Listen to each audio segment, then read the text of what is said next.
Dear countrymen, this is 1986 and the 6th of February. On this same day, 5 years ago, 27 of us left in a lorry from my house, the house in which I was staying in Makindye, and went to attack Kampala. We had wrecked the target carefully, and we knew what was going on inside the barracks. We managed to deceive one businessman into giving us his lorry, which could accommodate us, as well as cover us from public view, because we left in the evening around 6 o'clock. That lorry was obtained by deception by one of us by the name of Rutaya. We went with that lorry and one or two other vehicles up to Kampala, where two companies of Tanzanians and 1,400 Ugandan trainees were stationed. The Tanzanians were training the Ugandans.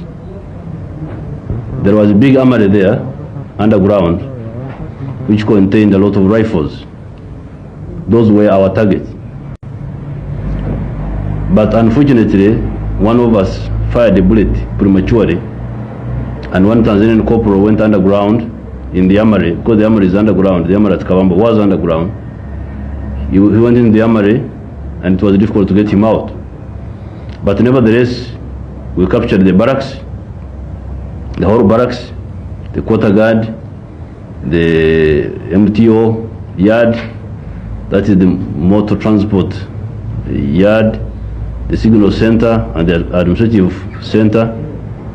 We took control of the whole barracks, and all the Tanzanians who were there and the Ugandans ran away. But we did not get to the main target, which were the guns underground.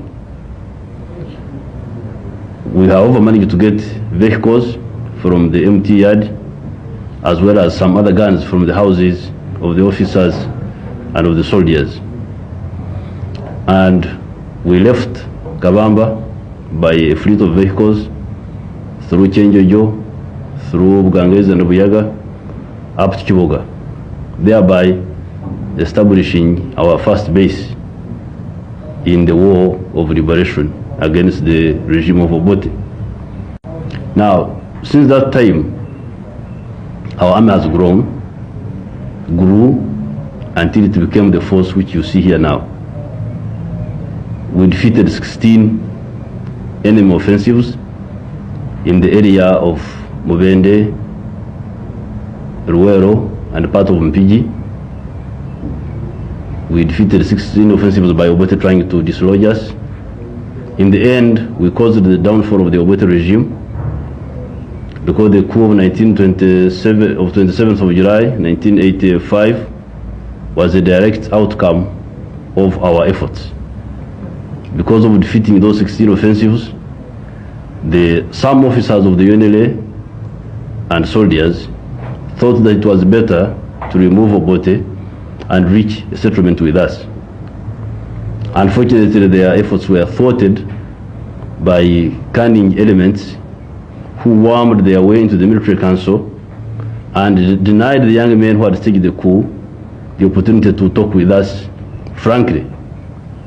I'm here referring to elements like Basilio and some other opportunistic elements who wormed their way into the military council, thereby making it impossible for the young boys, the captains and the majors and the NCOs and the soldiers who had staged the 27th of July coup, denying them the opportunity to discuss honestly with us. Now, because of those tricks, we again launched another offensive on the 12th of September 1985.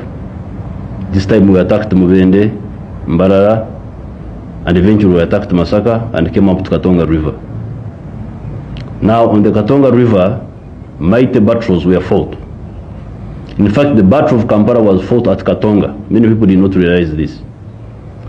We decided to destroy the enemy at Katonga so that by the time we come in Kampala, he will be very weak. And we did it very successfully, because the enemy launched 7 major offensives against us along the Katonga River, mainly on 2 prongs. The main prong is to come through the main road, that is Mpigi, Kampiringisa, Kamengo, up to Kayabwe and Katonga.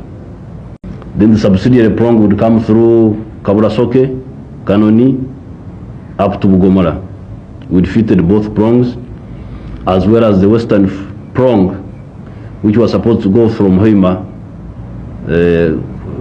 cross the river there, River Mpanga, and attack Fort Potro and attack us from the rear. We defeated all those. Now, again, it is the same army which started with the 27 people on this same day 5 years ago, which was able to achieve all that. Because of defeating the enemy attempts along the Katonga River, the Okero group came to the conclusion that they had to reach a peace agreement with us in Nairobi.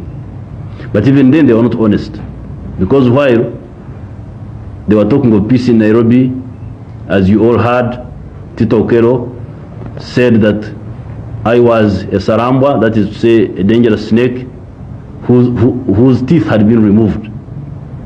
They thought that the agreement was a means to neutralize us, so that they could do whatever they wanted with the people of Uganda. And indeed they did it. In Kampala here, they massacred people.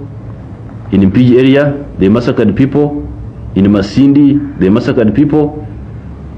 All under the slogan that Museveni's teeth have been removed. There's nothing he can do for you, so we can do whatever we want with you, meaning the people of Uganda. So from that humble beginning, 5 years ago, we were able to build this force which defeated 16 offensives by the Obote army. At some of the times, Obote employed as much as 80% of his forces in the whole country against us. By the coup of 27th July 1985, our army had destroyed at least 300 vehicles of the Obote government of all types. Soft cover vehicles, armored vehicles, helicopters, and so on and so forth. As you all know, after that, we declared a unilateral ceasefire. We stopped shooting at the Okero group which came in order to give them a chance to reach a peaceful settlement with us. Instead of doing that, they went ahead and started doing things unilaterally, ignoring us completely, until on the 24th of August, we decided to launch a limited offensive against them, which resulted in the liberation of Kasese and Fort Potro, and in the liberation of Kiboga, and in attacks on Busunju, Matuga and Ruero,